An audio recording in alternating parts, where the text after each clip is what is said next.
Shalom uvracha.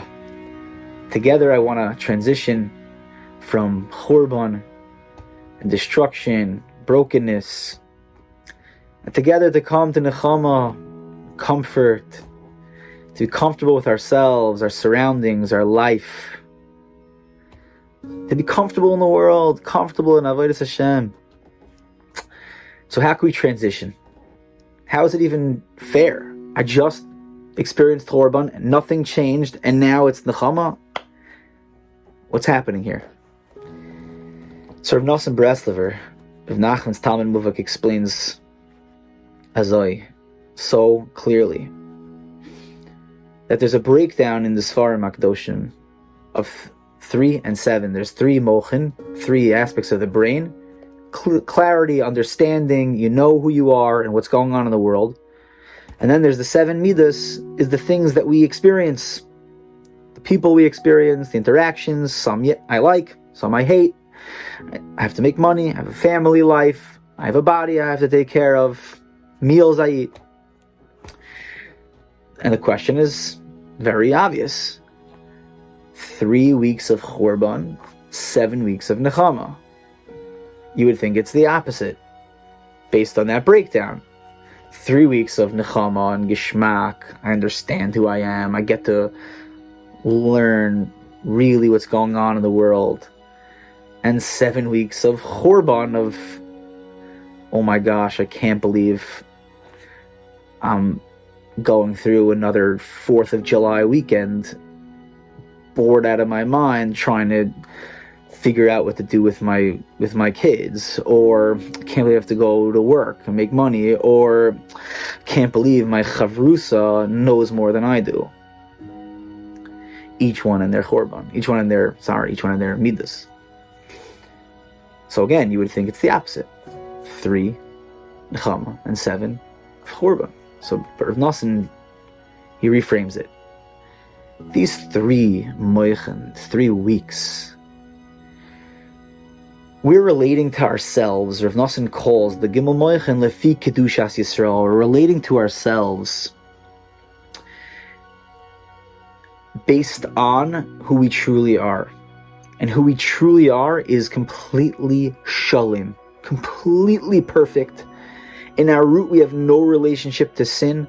And I'm not even talking about like sin. I'm talking about even in the middle of the road things, the normal things, being a normal person and eating. We have no relationship to not serving the Ribono Shel Olam in there. That already is a humongous chait. Lefi Kedushas Yisrael, who we truly are, where we're one with the Ribono Shel Olam. And we never have a moment of sadness, and our soul is so incredibly clean. Every aspect of who we are is perfect in that place, in the root of who we are. And when we relate to ourselves based on that, there's only churban, and no one is safe. Not the biggest tzaddik, and not you when you're great, and not you when you're not great. No matter what, lefi kedushas Yisrael, there is churban, which is our ability to, right, mourn the churban Beis HaMikdash, like the beginning of Shulchan Aruch says, every night, right, or to take a moment to think about churban Beis HaMikdash on a daily basis, right? And now we have these formal 3 weeks to really zoom in on it, right? And going higher and higher, lefi kedush Yisrael. Maybe in the beginning it's okay, I was mevatel Torah, lefi kedush Yisrael, that's terrible, that's a churban. The higher and higher you go, right, and you see like his Adam Kaddish, or you think about the Baal Shem Tov, Rav Nachman himself, lefi the root of kedushas Yisrael. No matter what I'm doing, even if I'm involved in Pnimius Havoida, and I'm trying to eat Bikdusha, and I'm trying to learn L'Shem Shamayim, and I'm trying to, at work, right, just think about it as just emunah, that it's just Avodas Hashem the whole time, no matter what. Even if you forget, even for one moment, if you're not involved in Avodas Hashem, for one moment, it's already a humongous churban. The higher and higher you go. And in this place, Rav Nosson explains, you're like a guy. HaKadosh Baruch Hu himself calls us Kechol HaGoyim Beis Yehuda, or in a different place, Kivnei Kushim Atim Li B'nai Yisrael. Right? He calls us, you're like Kushim, You're not even like Klal Yisrael to me. You're like a guy. But this is exactly how we transition.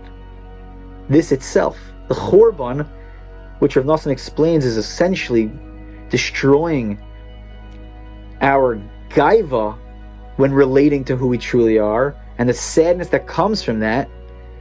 And now we fall to this place, Chorban Beis HaMikdash, and we fall, and we're like a guy. That's how the Nechama starts. And that's why Mashiach is born in the, as Chazal explained, the Beis HaMikdash, the strongest fire of the Beis HaMikdash was by Mincha on Tisha B'Av, and right then and there Mashiach is born, because this is the saga of Mashiach, where we view ourselves and relate to ourselves Keneged Ha'akum.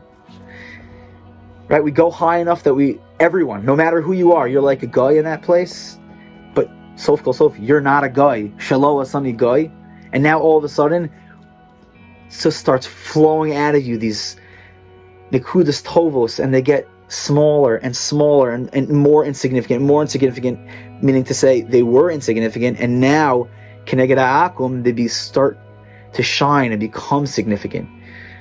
Right? Because if a guy opens the door for somebody, it doesn't give Hashem nachas ruach.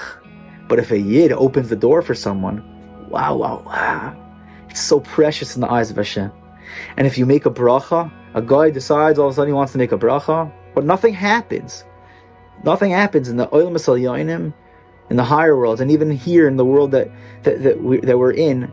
It's all kedusha, right? We start to view the world that we're in as kulo kodesh. You go to work, a yid goes to work to support his family, a guy goes to work to support his family, nothing happens from it. It's not precious in the eyes of Hashem.